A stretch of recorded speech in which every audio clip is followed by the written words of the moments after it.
Welcome to the Mike Litton Experience Podcast. Mike has over 31 years experience in real estate, finance, and investing. He's passionate about being a father, a teacher, a realtor, an investor, and a leader. Everyone has a story, and our passion is to help them tell it. And now, introducing the host of the Mike Litton Experience, Mike Litton. So what can you expect from the Mike Litton Experience? You can expect stories that will inspire, motivate, advice that will sharpen your focus, and expert information on real estate, finance, and market conditions. Bryan, Garrity, Michael, thank you for being here. you're welcome. I appreciate you joining me for the Mike Litton Experience. I'm loving already. Like we talked about, everybody has a story, and our passion is to help them tell it. Yeah. You're one of the most fascinating people I've ever met in my life, and one of my favorite people in the world. You too. I'm a huge fan of yours, you know that. Have been for a long time. I want to hear your story. I want to be able to have our listeners hear about you, your life. What I believe will happen, or I know will happen, is you will inspire people and motivate them to do things that they've been putting off. Okay? Because they're going to connect with your story. That'd be very good. Okay? It's okay? Yeah. So let's start with your permission. Let's start at the beginning. Where were you born?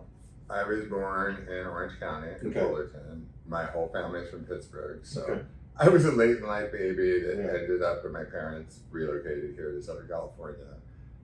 Grew up in Orange County. Back then, it was a very bedroom community, as suburban as you could get as the day is long. Right. Not a lot of diversity, if you will, but it was a great place to grow up. It was a very wonderful experience. It really was great. My parents were amazing people. My dad was a very smart guy, very quiet, unlike his son.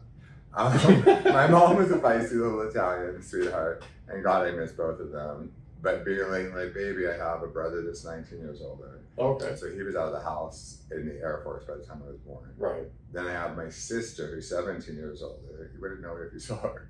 But she was sort of like a second mom. Okay. And then my brother that's closest to me in age, he's 8 years older. Okay. So now both my brothers are in Phoenix. And then now my sister just moved to Idaho. I'm like, man, I'm feeling alone. I'm a big guy about family. Yeah. And that's where I started. I went to school. I did JC the first 2 years because I wasn't sure. And my mom was like, you can't leave Orange County. And I'm like, I'm going to San Diego, I think, but let me figure it out. Yeah. I didn't know what I wanted to do. I really didn't. Yeah. And so I did that, got all my stuff certified, transferred into San Diego State, got a BS in communications, BS in communications. Right. So, it's so perfect. I love that. And then I still wasn't sure. Graduated 4 years. Then back then, that's what I tell people, like when I was younger, I'm 58 now, it's like, back then you graduated college, like you had the opportunity to get a job that was better. The people that hadn't gone to college, you wouldn't get interviews. Nowadays, it's a completely different world. Right. So my first job was State Farm recruited, I don't know, the top 1% of what they considered to be college applicants or that were recommended by certain divisions. So I went to this thing, got brought on by State Farm, moved to Redlands. I went back to Orange County, but I would commute. Moved to Redlands. I was like, I gotta go back to San Diego. I was in love with San Diego. Yeah. I mean, when I first came down here, I was homesick. You know, mama's boy. But first came down here, I was super homesick. Well, then by the time I was graduated, I didn't want to leave. Right. Then that opportunity opened. I'm laughing now. It's not funny, but it was $24,000 a year. Well, in 1987, $24,000 a year was a lot of money. I mean, that was right out of college, right? Yeah, I mean, so there was that. And I didn't know. So then my dad would be like, look, just go to law school, whether you, because that would be something we would have discourse back and forth about. Like, I don't know, like, I think I'm built for that, but I don't know. I don't know if I want to do it. I'm going to do. My dad said, at least go to college, get the degree. You don't have to practice. You'll always have the degree. We'll open doors. I was like, oh, I don't know. So it took me being in State Farm hell for 2.5 years. It was fun at first because this is back in 1987. Mm-hmm. I was the first person that was like 21 going on 22 ever to be hired in that kind of a division, Right. where you were out dealing with attorneys and bodily injury stuff. Did that, and I hit one guy that I really loved, like somebody like you. Really, the guy just was like all about me, and I was like, this is so weird, okay? Because he was like saying like, you need to get out of that. He's like, you're way too smart for this. He's like, break it. He's like, come work with me. I'll send you to law school. And I was like, I don't know. It was because my family comes from like traditional. My dad had a great job. My mom worked with like pennies for interior decorating. My dad had a really good job as like vice president of a carpet mill, but they weren't risk takers in terms of like self-employment. Right. You know, Right. no guaranteed salary. Right. So when I rolled into law, I was working as basically a law clerk. They wouldn't call it was called a negotiator then. They wouldn't call it that now because of everything. Right. Because then it sounded like you're practicing law without a license. Yeah.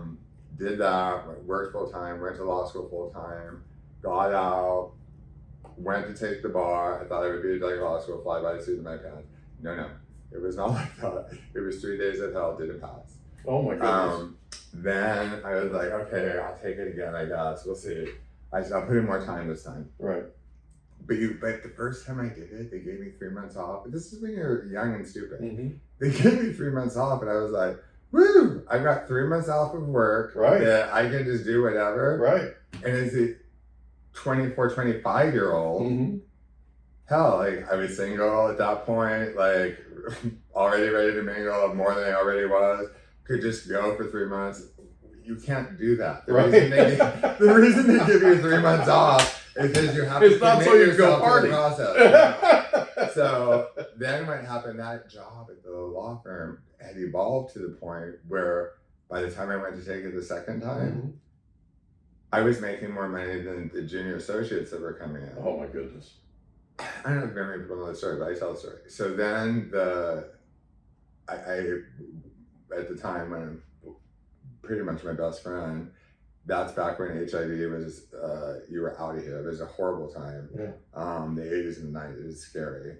So, but he had HIV, he got really sick. His parents had disowned him. And just knowing, you know, who I am, like, I just felt like somebody has to help him and take care of him. And my mom and dad were really great about it too. Like they would come down and my mom would help a lot. But during that whole time of taking care of him, I was taking the bar exam again. And again, at that point, and it's very seriously at that point, I was like, my priorities are like, this is somebody I love very much in my life. It's not going to be here for long. It's a total crime. He was like a couple years older than me, like 28, and I was like 26. And losing his life, parents had disowned him over that. I've never been a flag waver. I'm a bad gay that way. But I'm just not like, just let people be. Let them do their thing. I hate all the labels and the society's become so nonsensical anymore. Took the bar exam and I missed it by 8 points. Oh my goodness. Oh my goodness. So, this is the second time. And so I said, screw it, I'm not doing it again. And then also I was getting a little disillusioned with being in law, blah, blah, blah. I was like, ugh. You have to be chained to the desk, basically. And I was always more of like the outside guy, the marketer, bring the people in. I could navigate a contract all day, all of those things. But it became very contentious. Every phone call was basically adversarial. It wasn't like, hey, because back then especially, it wasn't how can we make this work? It was like, here's what my person wants to need. No, we're not doing this. Well, we're not even getting these standstills. So did that. Then I had met Wes. I had just was coming out of it, had met Wes. For 3 years, I had this weird pain in my back. And I kept going to the doctor. Going to the doctor. I don't know, it's like an inside pain. And they'd be like, what does that mean? And I'm like, well, you know, you pull your back or something, like you can like point to it. It doesn't, I don't know, it's like an inside pain. So the doctor probably thought I was insane. For a year, the dude just kept saying like, walk, lose 20 pounds, take Vicodin. And I'm like, that stuff makes me throw up. No. Then Wes and I were together, I don't know, like at that time, maybe a couple months. And it was one night, he's like, I think we should take you to the emergency room. Like, You don't look, your coloring's off, everything's off. And I'm like, all right, well, I had an adrenal tumor the size of basically a grapefruit. Oh my gosh. And they kept missing it. It's like, that's the part I didn't understand. Like, it Yeah. took going to the emergency room for them to do the CT scan. Right. Because the other guy just kept ordering x-rays. A regular primary, which they're so useless.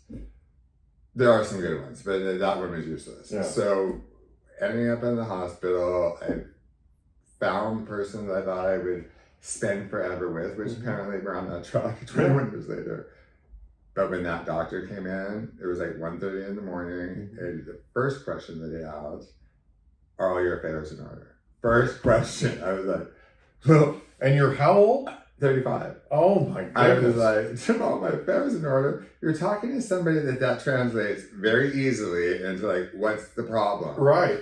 And he was like, you have a tumor. It's the biggest tumor I've ever seen. He's like, it looks like it's behind your heart, on your kidneys, on your adrenals. He's like, I just don't see how you would survive something like this. Oh my gosh. Well, they hadn't done any other pathology. So I said, my dad had just died 5 months before that. Okay. Okay, my mom and dad had an epic marriage. When my mom lost my dad, like I'm telling you, like she was lost. Yeah. And when I say lost, like feisty, she could do her own things, but without my dad, like no way. That's all she would talk about. Yeah. How much she missed him. I would be all, and I get that. That's like right. it was married a long time, had a good marriage. Well, I was scared. Like I was their everything. And so were other kids, like being the baby, like and then being like the baby, like your mom's got you. And back then people didn't come out like that. Right. But my mom was like, I was like, oh my God, like I've got to be able. So I made a deal with the doctor. I gotta make it through this. You gotta let me out tonight. And the doctor was like, I'm not letting you out. If I discharge you, it'll be against medical advice. See, now I had a good understanding of all this stuff. I knew way more than any normal person should know. You get discharged from the hospital AMA or against medical advice, it nullifies your insurance. And it still is like that. So I was like, look, I'll come back. I just need to tell my mom in person. There's no way I'm making a phone Can't do this call. over the phone. Yeah, no way. And so it was 2:00 in the morning. He's like, I believe you from an integrity standpoint, exactly what he said, that you will come back. But if you're not back here by 3:00, which would be, what, 13 hours later, if you're not back here by 3:00, I will just file a discharge. I said, I'll be back. So then I called Well, and he has liability too. So huge. yeah. So And it's just not good. And then after saying all that, yeah. and then when I got home, I was like, and my sister lived on the next street. My mom and dad had moved there. It's in the Eagle Glen part of Corona, so they moved from Orange County over to Eagle Glen. Because it was more affordable than coming down here at the time and then retiring. But my sister was on the next street, and I'm like, because my sister and I are so close. I'm like, it's 2:15 in the morning. Like, I just need to call her. So I called her. Obviously, you gotta call at 2:15 in the morning. Like, immediately when she answered, what's wrong? Yeah, something's wrong. Yeah, and I told her, and obviously very upset. And she's like, don't call mom. Don't come up here. Because my sister would go to her house every morning, like 7:30 or 8, have coffee, hang out. She's like, I'll be there at 8. She's like, call then so that I'm there. Right. And that's what happened. And then my mom was obviously devastated. Absolutely. And then they came down. I got back to the hospital, and they threw me on the cancer floor for 10 days. The reason I bring that up, if somebody wants to have an existential crisis or gets scared the shit out of you, get on the cancer floor for 10 days. Yeah. The stuff that you will see will be etched in your mind forever. Yeah. And you know what a feeler I am. Like, my heart was just breaking left and right. I'm like, God, this is gonna happen to me. Then they got the specialist in. I was in there for 10 days before they could get me to surgery because they needed to have a vascular specialist, a renal specialist, the dude that did the adrenalectomy that took out my left adrenal gland, whoever did like kidneys. I mean, it was like 4 or 5. It was the biggest pain coordinating this guy. I thought Because of where it was located. Yeah, I was like, for sure, I'm out of here. Yeah. Like, between what that guy said, he had not seen anything like this, and now I've been on this cancer floor for 10 days. Like, 2 of the people I was in the room with, one died the second day I was there. Like, 5 days later, the next one passed. Like, that's heavy. You're thinking your life is over, yeah. Oh, and so I'm like, like making deals with God in my head, like, just let me get past this. I was like, let me get past this. It's so stupid. Because I believe if you have faith, I'm not turning that into anything. I want people to believe whatever they believe. But I do believe whatever your faith is, I don't care if it's a rock, whatever that faith is that you cling on to, don't use it as a convenience. That's why I find gratitude in my life, no matter how hard it is, during the lowest lows, still will find gratitude. Yeah. And that's hard to do. Yeah. When you're the lowest lows. And that's part of what makes you so amazing. Okay. I don't know anybody on this planet that looks as hard as you do at any situation, no matter what it is, and finds the good in it. I try. Seriously. I promise. Seriously. I mean, that's a big deal, Bryan. It's a big deal. And it's one of the reasons why I'm one of your biggest fans. I appreciate it. Okay. And it's one of the reasons why I wanted you to do this. You are such an inspiration to people, more so than you even realize. And that's why I felt like this was important, because the people we can reach and the people you can inspire and motivate, right. I think it's endless. I really do. So I agree with you completely. Go ahead. I apologize. No, jump in. So then there was like that weird existential crisis piece. And like, wait, when I got out of surgery, it's so weird. I remember it. I could feel it still. It's so weird. I remember my eyes popping open and being like, well, and the nurse looked over me and she's like, I won't say exactly what she said, but she's like, you're one lucky little beep. And she was like, all your margins were clear. We did have to get your adrenal gland. They had to remove some of it. She said, but she's like, everything's clear. Right? It was benign. I was like, oh God. Yeah. So that night, as after you have surgery, you're out of it. So I think I was still probably like dreaming. It's a big faith thing. But anyways, long story boring. Got out of that. Well, then the last thing when I was being discharged from there, the vascular guy was like, hey, because your adrenal gland has been removed and your lab work, he's like, some of it could be thrown off based on how long that tumor was there. I want you to keep an eye on two things, your weight and something else. I forget what it was, something stupid. Oh, make sure you're being hydrated. Okay, which I've always had a problem with. Well, he's like, get a hormone doctor. I mean, I hated going to doctors. I wasn't getting a hormone doctor. Well, then about 2 years later, my weight started to get out of control. I started to have all this other weird stuff started happening. I'm like, what is this? Well, early onset Parkinson's will start, and it starts very low. Like, people will miss it all the time. So I couldn't figure out what it was. And I was like, oh, it's probably because I gained so much weight. I'm becoming like a balloon. I don't know what's going on. Finally went to a hormone specialist. Now, how old were you when I got the diagnosis? Well, when you sort of went to the hormone 35. doctor. By the time I went to doctors for like 7 years. Okay, so 42. So 42. Okay. Yeah, 7 years. So had your metabolism slowed down? What happened was the metabolism had come to basically a crawl. People always say about thyroid, but for real, I'm on every thyroid supplement you can imagine pharmaceutically. But also, like, there's something that people have called like your human growth hormone. It decimated mine. See, that's where you need a high level specialist. Right. They say like celebrities use it. This. I was like, for what? I didn't understand. But I knew I didn't feel well and I wasn't right. And like, even my mom would be like, and she was the best cook. She's like, I don't get how you're gaining so much weight. I'm like, I don't either. It's so weird. So they kept sending me to like general endocrinologists.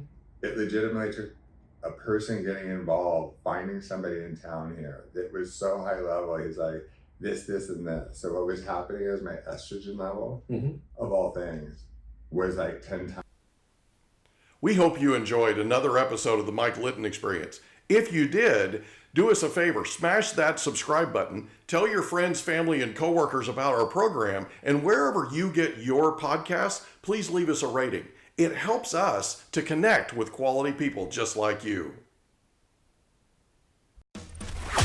And that's a wrap. Another episode of the Mike Litton Experience in the books. Reach out to Mike on Instagram at Litton Realty. Want to meet with Mike? Check out Calendly.com/Rio760.